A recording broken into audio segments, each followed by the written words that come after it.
Vamos conversar um pouquinho sobre as notícias do dia com Miguel Stedler, editor do Ponto Newsletter do Brasil de Fato.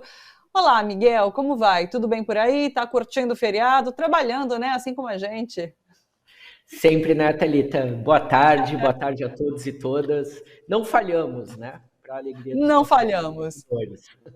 É isso, religiosamente aqui com os nossos internautas, telespectadores, e repercutindo esse assunto que está sendo pauta durante essa semana, que é a guerra Israel-Palestina. Queria começar por aí com você. Inclusive, Miguel, se me permite, eu quero trazer uma análise de Kennedy Alencar, hoje pela manhã, no Portal UOL, em que ele repercute um pouquinho como o governo federal, o governo Lula, está encarando a guerra, né, Israel-Palestina. E segundo Kennedy Alencar, há uma avaliação por parte de Lula que essa guerra pode fortalecer a extrema-direita no mundo. Pode fortalecer, por exemplo, aqui na América do Sul, Javier Milei na Argentina, lá nos Estados Unidos, Donald Trump, além de, inclusive, enfraquecer Guilherme Boulos em São Paulo, que é um defensor da causa palestina abertamente já há bastante tempo. Como eu queria te ouvir em relação a essa análise e se, de repente, você tem algum bastidor em como o Lula está encarando, o governo Lula está encarando nesse momento a guerra, Miguel? Olha, Thalita, o governo ganhou um presente indesejado, né? Porque o Brasil assumiu a presidência do Conselho de Segurança da ONU, é um cargo desejadíssimo. O Brasil, todos nós sabemos, busca, dentro da sua diplomacia, uma cadeira efetiva ali, né? E é importantíssimo essa posição. Mas menos de uma semana que o país assumiu a presidência, estoura a ação do Hamas e a resposta de Israel, né? E é um problema muito complexo, né? Eu Sim. deixo de lição de casa para os nossos internautas, vão lá assistir o Geopolítica, muito mais detalhado, né? Com muito mais detalhes. Mas a gente tem aí um conjunto de interesses, né? Sim. Da Rússia, do Irã, dos países árabes, tem movimentações de países árabes que estavam se aproximando de Israel e excluindo o tema da pauta da Palestina, dessas negociações. Tem as próprias disputas internas do Estado palestino entre o Hamas e o Fatah. Então, não é algo de solução simples, né? Sim. Inclusive, certamente a gente escutou essa semana pessoas que defendem os dois estados, que é a posição do governo brasileiro. A gente sabe que a posição do Hamas é da extinção do Estado de Israel, né? Há, inclusive, intelectuais palestinos e judeus que defendem um único Estado compartilhado, né? Então há uma série, não é apertar um botão e isso está solucionado. Então, nesse sentido, a estratégia externa do governo brasileiro é não se meter em encrenca, é não se afundar mais num pântano, que é um assunto delicado que envolve muitos atores. Qual é a estratégia central do Brasil? E, de certa forma, está resumida no Twitter do presidente Lula ontem, que é exigir o cessar-fogo de ambos os lados e a libertação de todos os reféns, que o Lula enfatizou no papel das crianças, né? Mas a estratégia do governo brasileiro é trabalhar para o cessar-fogo, a libertação dos reféns e aí abrir um processo de negociação. Essa é a proposta que o Brasil vai insistir antes mesmo dessa reunião que está convocada do Conselho de Segurança, né? E depois aí tentar lidar com essas coisas. Um dos temas que é delicado para o governo, para a diplomacia brasileira, é que há uma pressão para que o Conselho de Segurança da ONU coloque o Hamas como organização terrorista, né? E essa é uma Sim. posição que o governo brasileiro prefere não ser o protagonista, prefere não puxar isso, porque justamente ele está no papel de mediador ali, né? Mas é uma situação muito mais complexa do que o conflito na Ucrânia, que a gente vem lidando, ou o tema da intervenção militar no Haiti, que também o Conselho de Segurança da ONU teve que lidar. E são temas que eles não estão... que eles não são autônomos, né? Porque, por exemplo, essa intervenção militar no Haiti foi a primeira decisão do Conselho de Segurança da ONU, porque sempre as nações que têm cadeira, elas têm direito a veto. Então, nenhuma outra decisão do Conselho passava porque sempre havia posição de veto da China e da Rússia. No caso do Haiti, houve abstenção que permitiu a aprovação. Então, uma decisão dessa envolve o posicionamento da China, envolve o posicionamento da Rússia, envolve, obviamente, o posicionamento dos Estados Unidos, que é o maior aliado de Israel, né? Israel é uma espécie de posto avançado do Ocidente no Oriente Médio, mas envolve também a conjuntura dos países árabes, que não há exatamente uma unidade, né, entre as monarquias, os outros e a população árabe, né? Então é bastante delicado.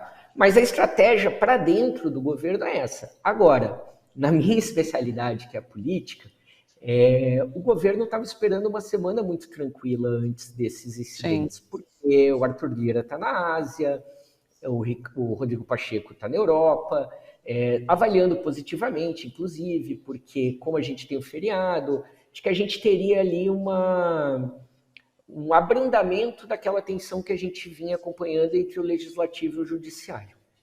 E que, de certa forma, sempre acaba caindo no Planalto de alguma maneira, porque também envolve aquelas indicações que a gente sempre tem falado, do PGR, da STF. Então o governo imaginava que era uma semana para o Lula se recuperar da cirurgia, despachar na alvorada, aí com tranquilidade.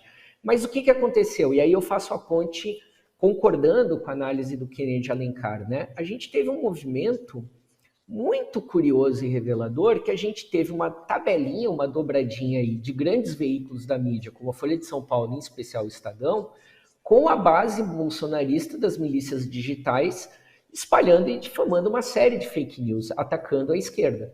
E isso se tornou um problema porque o Congresso, de certa forma, aproveitou disso para fustigar o governo. Então, claro, teve pressões para cima do governo de ter uma posição mais forte em relação ao Hamas. Houve uma mudança de comportamento. O chanceler Mauro Vieira iria explicar os empréstimos à Argentina. Já foi posto a questão na pauta, né? Iria ao Congresso para apresentar isso, então já foi utilizado, né, como boi de piranha. Enfim, há pressões dentro do próprio PT, então há cobranças, há setores do PT que são porta-vozes ou que têm diálogo com a comunidade judaica e que cobram os colegas que têm uma posição mais pró-Palestina e vice-versa, né? E aí nós tivemos esses ataques que a gente viu, a acusação de ligação da Gleisi Hoffmann, presidente do PT, com Hamas, do Guilherme Boulos, obviamente pré-candidato à Prefeitura de São Paulo, né? Em cima do MST também. Então, uma movimentação orquestrada nas redes sociais, né? Há uma grande movimentação. Então, a extrema-direita se aproveitou dessa situação, das relações que uma parte da extrema-direita norte-americana tem com Israel, né? Esse chamado Estado Profundo americano, esse complexo industrial civil-militar, ele tem uma série de intelectuais que são sionistas, né? Não estou falando aqui que são judeus, que são, né, que defendem uma hegemonia do Estado israelense, e isso se manifesta em ações da extrema-direita, e a extrema-direita bolsonarista, no Brasil, ela é muito vinculada à extrema-direita norte-americana, então reproduz, né? E aí a gente vê isso, para concluir esse raciocínio, acabou servindo essa movimentação toda para tirar a bancada evangélica e a bancada conservadora das cordas. Eles se aproveitaram do momento que vinham sendo muito criticados pela insistência no projeto de lei contra o casamento homoafetivo, né, para se valer dessas alianças com setores de oposição ao governo ou setores que querem chantagear o governo, e isso deu protagonismo para a bancada evangélica e para a bancada conservadora numa semana morta no Congresso, em que não teve nenhuma apreciação significativa, né? Mas daí a gente percebe como essa pauta, de forma distorcida, apostando na emoção, apostando em notícias e no alarmismo, né, acabam de alguma maneira influenciando também na política interna, sem contar todas as consequências que esse conflito tem e terá sobre a economia global e, por tabela, na nossa tentativa de retomar o crescimento. Você comenta sobre essa inspiração da extrema-direita brasileira na extrema-direita americana e fala sobre essa dobradinha que a extrema-direita fez, inclusive, com os meios de comunicação da grande mídia aqui no Brasil. Há uma grande influência. Eu queria saber a sua avaliação sobre essa cobertura também que a grande mídia tem feito dessa guerra Israel-Palestina, porque há essa influência também da mídia norte-americana com a mídia brasileira, né, que faz essa defesa pró-Israel totalmente, completa. Como que você tem visto essa cobertura?